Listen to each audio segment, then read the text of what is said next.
I'm Sarah and welcome to Listenable, the corner of BookTube where we talk all things accessible reading.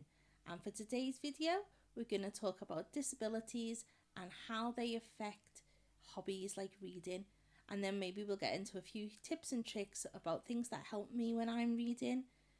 So let's curl up with a cup of tea and crack on with today's video.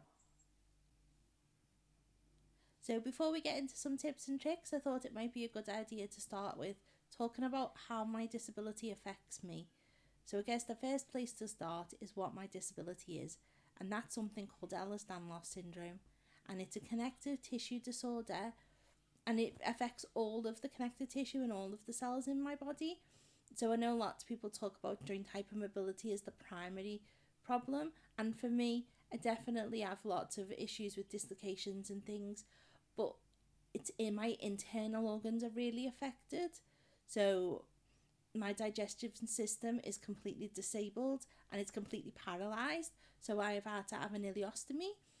My spinal cord's tethered, so I've got a spinal cord injury caused by pressure just from the fact that it's tethered and it's pulled on those nerves and broken them slightly.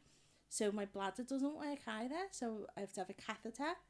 Obviously you get lots of chronic fatigue, lots of pain, lots of tiredness, just all of those general things that maybe you would associate with someone that's disabled. So that's me, and that's how it affects me. But what things can we do to make our hobbies a little bit easier? And I guess that's where we start. And for me, the channel sort of gives that away. I love audiobooks. I love listening to books. So the best thing that my husband ever bought for me as a gift was my headphones, because I don't have them off. I love reading with my headphones on. It helps to block out the rest of the world, which can be really helpful when you're not feeling well and you're in pain and you need to be. Everyone says about being mindful, and I'm not sure I've ever managed to do it where you sit and meditate, but if I can jump into a book and really immerse myself in that world, no matter how not well I am, sometimes it really is good for being mindful and being a bit distracting. So my headphones are my favourite piece of kit for this. After that, I guess the obvious one is I can't hold books. They're too heavy, they're too clumsy, they get dropped a lot, unfortunately, which is a habit of mine anyway, dropping everything. So I love a Kindle, and I do use my Kindle from time to time. There's quite often books that you can't pick up on Audible that are either indie published and just don't have the funding to do that, or then maybe they're small publishers so they don't get it up on Audible, and sometimes the wait for an audiobook, it's months and months after the original book's been published. And I know it's getting better and better. The audio game is changing, and more of those AAA titles, those big books, are coming with their audio on the same day, and this is fantastic. But it's still got a long way to go, and there's still lots of books that we don't get that way.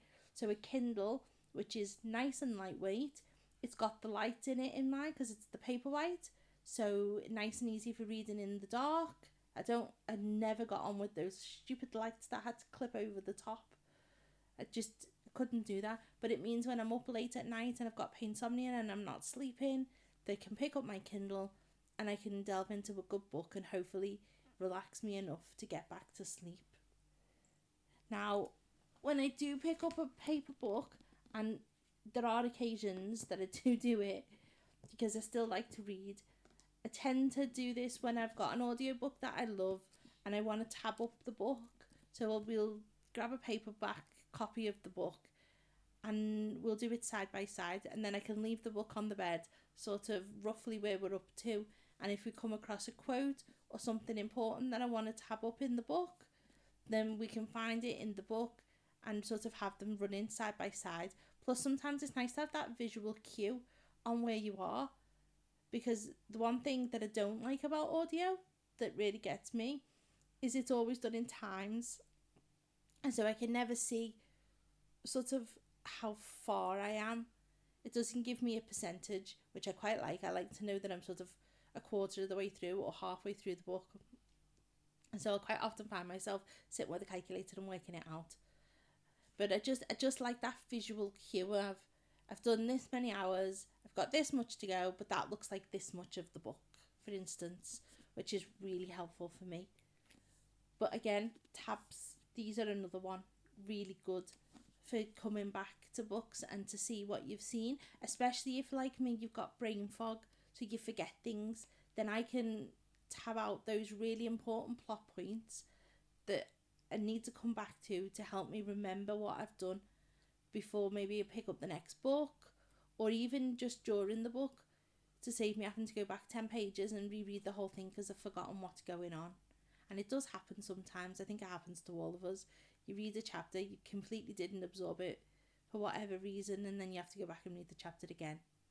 So tabs are fantastic. Now, my favourite type of tab is probably not really counted as a tab. And I buy these tiny little, I don't know if it's going to show up on the camera, but I'll try and find some to show you all. They look like pieces of post-it note, but they're transparent. And what I can do is, it means I can stick them over the page. You can see all the words underneath. Again, we'll try and get some close-up shots of this so that you can see it.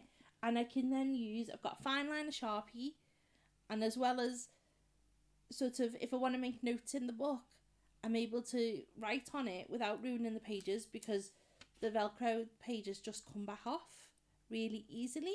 The other thing I can do is I can use a Sharpie. I've got a nice peach one, and I can highlight on over the words with different colours, and I can see it, it's all highlighted. But again, if I don't want them there, I can just peel them up and lift them off, and because the thought of destroying a book, it just doesn't do it for me. So definitely big help for me, because I can make those notes and I can come back to them, and it'll help me just stay on top of that story as I go through. And then finally, for sort of general reading things in the way of books, I love to keep a book journal. This for me is key, because I'm able to, at a glance, see everything that I need to with regards to where I am with reading, and it really helps to spur me on.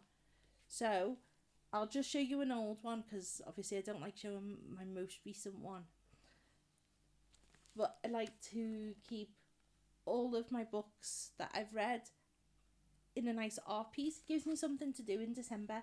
The tradition generally is that I'll buy a new journal for my birthday, which is right at the beginning of December, and then I've got the whole month to set up my reading journal ready for the next year. And for me, I like to keep all my Goodreads ratings for all the books I read together, so I can see exactly what I've read. I have a key at the top, as you can see, for what's audio, ebook and physical books. But to be honest, most of them, it's usually audio. I mean, it's all the yellow stars, so it's most of the page is audio. So I really, when I say I read audio, it really is just audio. And then we keep it's a really good place to keep a current series tracker. So anything that I've got where I've completed the books, some of them say that I've read them this year, some of them say I'd read them in previous years, some of them are just not read yet, and that might be because the books aren't released or I just haven't got to it, but I find that really helpful. And then my favourite thing to do is have a year in review, and it's just the number of pages I read every day. And if it's over my target, which is only 25 pages, so it's not a massive target, and most of the time, I think my current aim is sort of more like 100 pages a day. So for next year's diary, I'll probably need to up it, because I think I'm easily hitting 100 to 150 pages at the moment. So I probably need to change those page targets and see how that looks. But yeah, and then once you get into it, it just simple book reviews just helps me keep all my thoughts together, little bit of a summary on each book, and then when I'm coming in and I want to read the next book in a series, I can come back, see what I thought, make those decisions on whether I really want to read the book, maybe whether even a reread of the books in the series so far is a good idea. This is essential for that, and it's just a really nice way of tracking what I have and haven't read that's not maybe on Goodreads, because Goodreads is fantastic too and would also make a fantastic idea to help with readers that struggle with that stuff, because it's lovely to have those visual trackers and keep an eye on where you are. Personally, I think my favourite is Storygraph. I love Storygraph and I use Storygraph the most. I love that it's got those personalised book reviews to tell me if they think that I'm going to love a book or not. And I've gotten really good at remembering to put my ratings in. And I love all of the stats and the graphs and the detail it puts into it. I love the book challenges. I'll often pick up a 52 for the year challenge and see if I can read through them, because some of the challenges really do help broaden what I'm reading over the course of the year. But again, it's a really simple way of putting some small reviews, tracking what I've read, seeing what I'm currently reading, and again, if you put in the page counts, it'll bring up the percentages so I can see how far I am through the book, which is all fantastic for me. Now, there's a few other things I just wanted to talk about with regards to audio, because that's primarily where I read. So I thought I could give you some tips and tricks, the things that help with audio. The first one, I guess, is apps. There are so many different ways to get audiobooks now, whether you take an Audible account and then you can buy your 12 books for the year, and then you get access to the Audible library, and there are thousands of books in that Audible library that are all free and included in your audio. So it's really, really good way of not just picking up your book for that month, but also there are so many good reads, and Audible changes them quite regularly. So, I mean, I've picked up some really good books that way. That's one way to do it. The second way, obviously, is the library. And Libby Now online for the library is fantastic. The audio collections from the library where I live, because I know obviously it depends where you live, depends on what books are available, is really, really good. And that also gets updated once a month. So every month I'm able to log in and search by the most recent audiobooks or the most recent ebooks, see what they've added to the library, and try and get in the queue as quickly as possible, because sometimes when it's a popular book, you can probably wait 6 months for a book. But again, it's free, so it's a really fantastic resource for getting books.